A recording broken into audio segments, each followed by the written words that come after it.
सोचिए एक ऐसी दुनिया जहां अमेरिका और चाइना जैसे देशों के साथ साथ इंडिया, ब्राजील और साउथ अफ्रीका भी ग्लोबल लीडरशिप में बराबर की आवाज बन जाए। जी हाँ, यही सपना लेकर निकले हैं प्राइम मिनिस्टर नरेंद्र मोदी भारत से अपने 5 देशों की यात्रा पर। और ये कोई सिंबॉलिक ट्रिप नहीं, ये है एक स्ट्रेटेजिक सिंबल और एक स्ट्रेटेजी, एक डिप्लोमेटिक स्ट्राइक। कहाँ नरेंद्र मोदी जी ने अपना दौरा किया, जानते हैं इसके बारे में विस्तार से। ये है अयाना अग्रवाल और आप ये खबर देख रहे हैं केवल और केवल ब्रेनिक लाइट के साथ। सब प्रथम मोदी जी ने घाना यानी अफ्रीका का उभरता लोकतंत्र, वहां पर सबसे पहले अपने कदम रखे और उनका गले लगाकर स्वागत किया गया। गाना के प्रेसिडेंट जॉन मामा ने लैंडिंग के बाद प्राइम मिनिस्टर मोदी को कहा, गाना is a valued partner in the global south.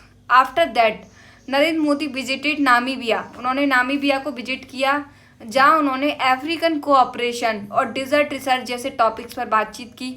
साथ ही नामीबिया के नए इंफ्रास्ट्रक्चर प्रोग्राम्स पर इंडियन रोल को भी एक्सप्लोर किया। उसके बाद उन्होंने त्रिनाद और टोबैगो, जहां एक ऐसा देश है जहां इंडियन डायस्पोरा बहुत स्ट्रांग है। मोदी जी ने यहाँ की पार्लियामेंट को एड्रेस किया और भारत की कल्चरल डेप्थ को सामने रखा। उसके बाद उन्होंने अर्जेंटीना, 4th नंबर पर उन्होंने अर्जेंटीना पर कदम रखे।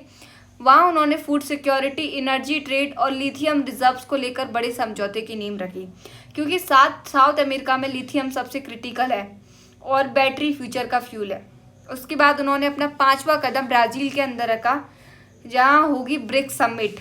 यहाँ असली मकसद था इस यात्रा का, रियो डे जेनेरियो में ब्रिक्स समिट होगी, जहां मोदी मिलेंगे चाइना, रसिया, ब्राजील और साउथ अफ्रीका के नेताओं से और चर्चा करेंगे एक मल्टीपोलर वर्ल्ड ऑर्डर पर।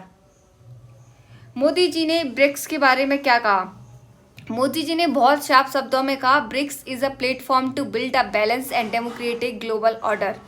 मतलब अब दुनिया सिर्फ अमेरिका या चाइना के इर्द गिर्द नहीं चलेगी। इंडिया और बाकी उभरते देश अब अपनी सोच, व्यापार और निर्णय खुद तय करेंगे। ग्लोबल साउथ अब केवल फॉलोअर नहीं, डिसीजन मेकर बनेगा।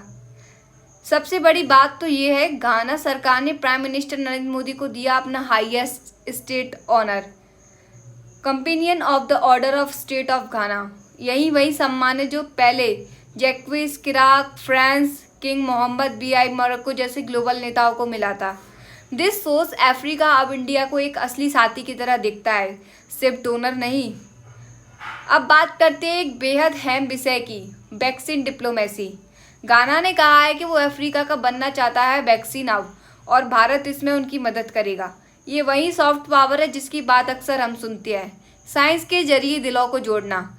इससे ना सिर्फ भारत की इमेज बड़ी होगी बल्कि ग्लोबल साउथ में उसकी जिम्मेदारी भी बढ़ेगी।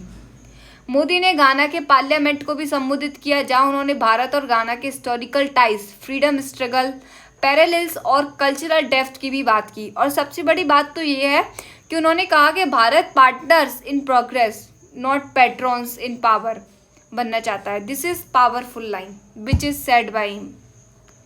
अब सबसे बड़ा सवाल ये है कि सारी यात्रा क्या सिर्फ फोटोज और OFs हैं? ब्रिक्स अब बदल चुका है।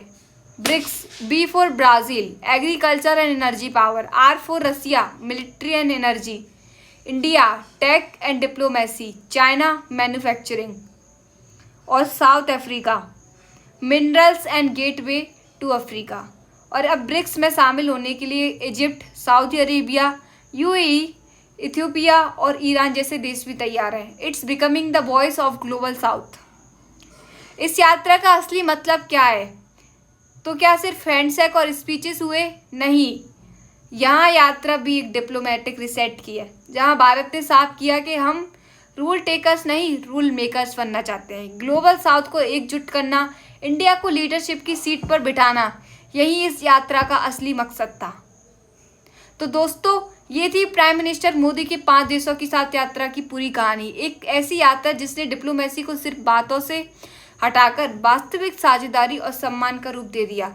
अगर आपको इस वीडियो से कुछ नया जानने को मिला तो प्लीज़ लाइक, शेयर, सब्सक्राइब जरूर कीजिए और कमेंट में बताइए कि ब्रिक्स आपको कैसा लगता है, जहां हम हिस्ट्री, पॉलिटी और साइंस को जोड़कर आपके लिए लाते हैं ओरिजिनल सोलफुल कंटेंट।